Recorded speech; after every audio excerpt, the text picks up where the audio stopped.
Hi guys, it's Marty. Today I'm going to show you how to set the sink, how I set the sink on a Magnum 36318 to start. So whenever you do a camshaft swap, or if you just simply remove the distributor and you go back in place and you don't know how to set it. You have to have a scanner to set your sink. The old way of setting the sink in the old days was we would take a 5-volt reading between the camshaft sensor, which is here, and the crankshaft sensor.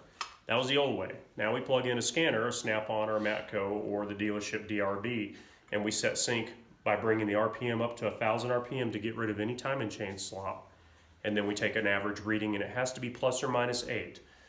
What this tells you is that when the injectors fire, I'm telling the injectors when to fire. So when your intake valve here is closing and your injectors fire the fuel at that time, that's bad. Okay, so the fuel is now sitting on there. You want your injectors to fire before that valve starts to open. And what I try to do is set it to about +4. So as that valve is just starting to open, the injector's spraying at the same time. So it gets a little bit more 50 PSI behind it to help throw that atomization into the chamber. So in the case of this one, Rick's got a brand new camshaft in here right now. He set his motor up dot to dot, which is exactly what most people do. So you can see he is dot to dot on this setup right here. But if you figure out what's going on inside the camshaft here, he is not on the compression stroke. So this is where everybody makes a mistake. They go ahead and they drop their distributor drive shaft gear in place and they put it at 1130 and 530 and they think that that's it. It's not. As soon as they go to crank, they're going to be 180 degrees out on that camshaft and it won't crank. And then they wonder why they can't get the vehicle to crank. But if they go back around on the compression stroke, they'll see that their rotor is going to be pointing the wrong way. So we're going to show you right now how to do it the right way. So once he's in there, number one spark plug's out. Put your finger in the hole here. You're going to crank this around. I've got compression coming out. Hear that? And then I'm going to stop. And you're going to notice that my mark is going to be straight up, which is at TDC. Okay? Now if I wanted to do TDC, I could take something very small like this, go on top of the piston, and look. See it go moving in on my hand here? Goes up. That's it. TDC is right there. So you can see right now, I am dot up, dot up. That is compression stroke right now.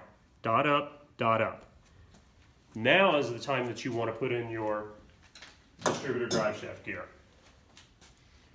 Rick's got a brand new bushing in the block here.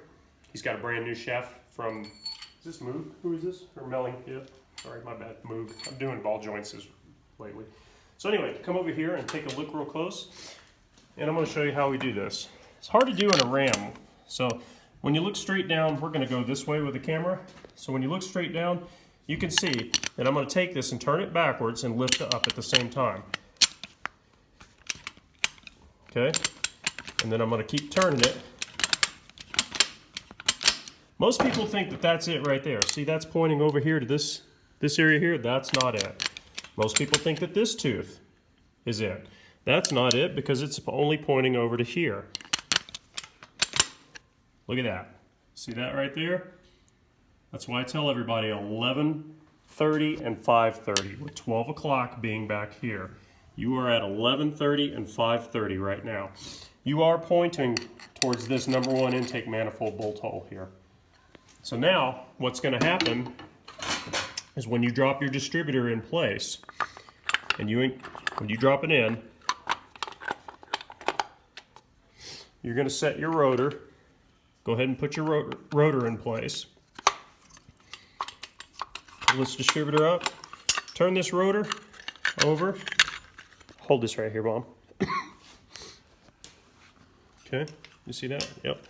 Okay, we'll make sure this camshaft sensor is in place like it's supposed to be. I'm gonna engage this. You see this number one cylinder right here? I'm gonna rotate this housing until it gets to here. Remember, this camshaft sensor lines go towards the rear of the vehicle. I line this up. Now look where my hold down tabs for my distributor cap are sitting. Where are they at? They're at 9 o'clock and 3 o'clock.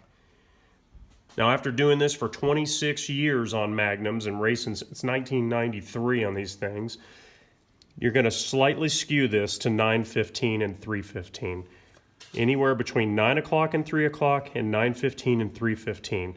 That is going to put you somewhere around 0 to +8 when you go to start, and it will fire up. Now, if you went too far and you just can't figure it out, all you got to do is slightly move it back, crank it till it cranks, and it'll start right up. You'll know it'll kick back on you if it's too far.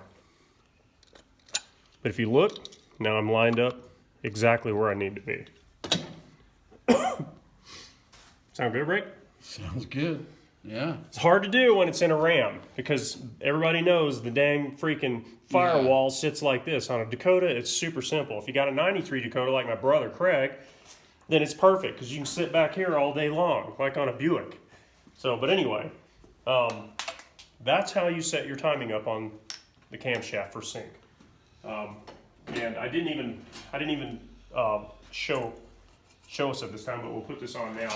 I had this removed so we could see where we were at on here. But for those of you that are wondering how the intake shield works, your bolts Right here. go right back in place, right through here in the center, pushing down, and then we're going to tighten all those down. And what this does is keeps all that hot oil from splashing up on the bottom of the intake manifold, and it allows us to run a 93 octane spark curve, a super hot spark curve for the street on a lower octane fuel. So I hope you enjoyed this video, and I'd like to thank Rick for letting me come over here today and mess around with his motor here, and we'll see you next time. Take care.